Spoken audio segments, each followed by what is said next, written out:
Hey, what's up, everybody? It's Ned Bellavance, Ned1313 on Twitter, and welcome to the Daily Check-In for May 11th, 2020. It's a daily live stream I do every day at 11:30 a.m. Eastern Time, daylight savings time right now. And I just like to talk about a topic for a little bit and also check in with you and see how you're doing. Kind of weird times, so I like to do that and also have a few housekeeping items usually to talk about. So let's get those out of the way first. Number one, the podcast is still doing well. I've got a podcast version of this. So if you prefer an audio only format, you can do that. Just go to anchor.fm and look for Ned in the Cloud, or you can go into your favorite podcatcher because I believe it's on every major podcatcher at this point, and just look for Ned in the Cloud and you should be able to find it there. So, please subscribe if you like the podcast version. I know some of us are not doing the podcast thing as much right now since we're not doing the thing that we would normally listen to podcasts on, for instance, driving somewhere for work or being on a train or something, or walking to work or whatever your usual activity was. A lot of us aren't doing that right now. So I know my podcast listening has gone down a little bit and my streaming has gone up a little bit because I'm at home more. But, if you want to subscribe to the podcast, it's available. So that's one thing. The second thing is, I'm still trying to build up the subscriber base on this channel. So if you don't mind and you want to take like a quick 2 seconds after you watch this video, just click on the share button and just share it out. Share it out on Twitter or LinkedIn or whatever makes sense. And just help me reach a slightly wider audience. I think I've got some interesting content. Feel free to go back through the back catalog and see what I've got. And I'd like for more people to see that content. So, if you don't mind sharing, I would certainly appreciate it. Okay, so those are my two things. Today's topic is don't wait. But before we do that, let's check in. How you doing? How was your weekend? Was it pleasant? Did you relax? Did you allow yourself to relax? I know right now it's a tough time because even when you're sitting trying to relax, you've got this constant buzz in the back of your head of like the doom that's going on in the world, and it can be hard to just like relax. But it's important to relax because otherwise you're just going to burn yourself out. So if you're struggling, please reach out and get some help. If you're just trying to relax, there's a lot of good exercises you can do. I like to do like a breathing exercise to just like let some of the tension out, and you probably can't get rid of it all, but at least you can get rid of some of it, right? So that's my little check-in. Today's topic is don't wait. And the context for this was I was thinking about some of the ways that I have done things in the past, and other people that I've encountered. Sometimes they wait to do something. They wait until their plan is perfect. They wait until the post they're writing is ideal. They wait until things reach a level of readiness that it's never going to reach. And because of that, they never actually publish the thing or do the thing because they're waiting for it to be ready, to get it to the certain level of preparedness that it's never going to be. And my advice to them is don't wait. You can always refine things as you go, but it's more important to get started. Now, there's some caveats on that. You need to have some kind of plan.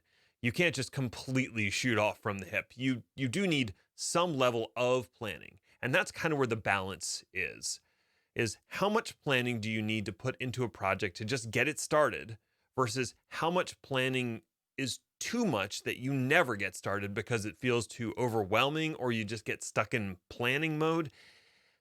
That's a difficult balance to strike, but I think if you have enough planning to get started and you know where you want to end up roughly, that's going to be enough.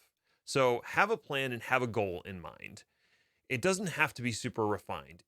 Some people like to go for like a quantitative type of thing, like I want to increase my viewership by 10%, and so I'm going to launch this project. Okay, I mean, that's nice, but having just a goal in general helps you figure out how to design your plan. So it doesn't have to be super quantitative, it just has to exist. Here's my goal. Here's roughly where I want to end up at the end of this project or as I proceed with this project. Okay. And then I want to build a plan. How am I going to get to that goal? What's the first step? And then once I have identified the first step, what do I need to do to just start that first step? So let's say one thing I'm considering doing is setting up a website specifically for the Terraform certified book that I wrote. Because based off of some marketing stuff I was reading, you can really increase your sales if you have a dedicated site because it helps your organic search engine stuff. Okay. So my goal is to increase the organic searching that happens when people are looking for Terraform certified. I want them to find my book and maybe a website dedicated to that book. Okay. So what do I need? That's my goal as I want to increase that. What do I need to do from a planning perspective? Well, I need a website, I need a domain, and I need content for that website. Okay. Seems pretty straightforward. What's the minimum amount of stuff that I could do to just get it off the ground? All right.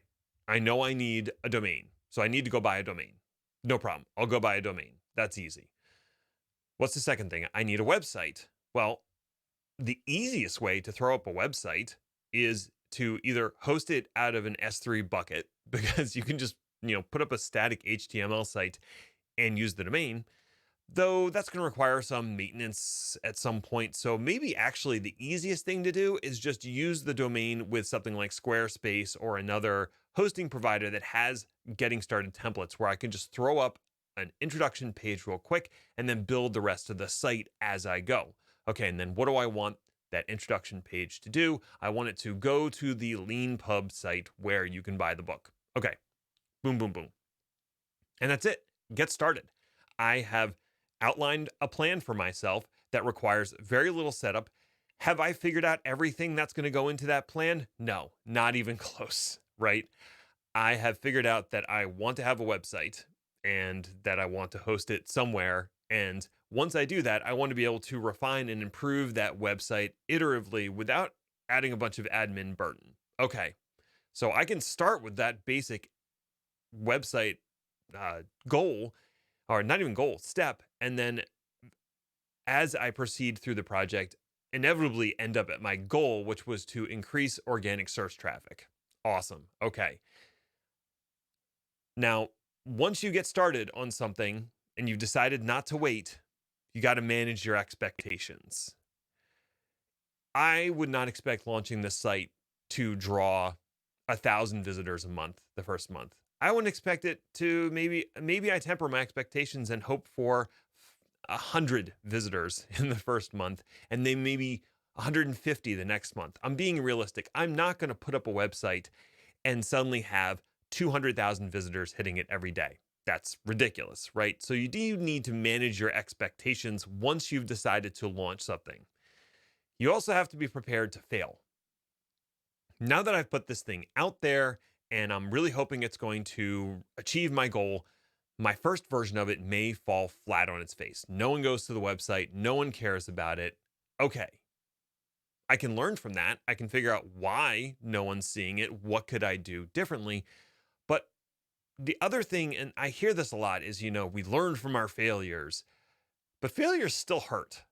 Like when you fail, you don't feel great about it. And that's one of the things that maybe these other sort of life skills things don't always teach is failing is always not, failing is always going to feel bad, right? Failing is not going to feel good. And that's fine. You don't want to fail all the time. Failing's not necessarily a positive thing. You can spin it that way in your head to help cushion the blow of failure, but failure still sucks. No one wants to do that. So just manage your expectations when you do launch a project. Be prepared to fail and know it's going to suck, but then try to flip that on its head a little bit by figuring out what you could do differently and learning from that failure to make the next attempt that much better. There's this thing that I've heard before, and it's 100% true. Most people are overnight successes that take 10 years. So if you're thinking about launching a new project, if you're thinking about going after a new job, if you're thinking of starting something new, don't wait. Make a plan. It doesn't have to be super detailed. Have a goal. It doesn't have to be super specific. And figure out what's the minimum that you need to do to get started and do that minimum. Just getting started is enough to create that momentum that could carry you through the entire project. So that's my big thought for the day. I hope you enjoyed it. I'd love to hear your thoughts. Leave some comments in this video. Hit me up on Twitter. It's Ned1313. And reminder, tomorrow is Terraform Tuesday. So I'm going to be talking about provisioners in Terraform, and that'll be tomorrow. So hope to see you there. Until then, stay healthy and stay safe, everybody. Bye now.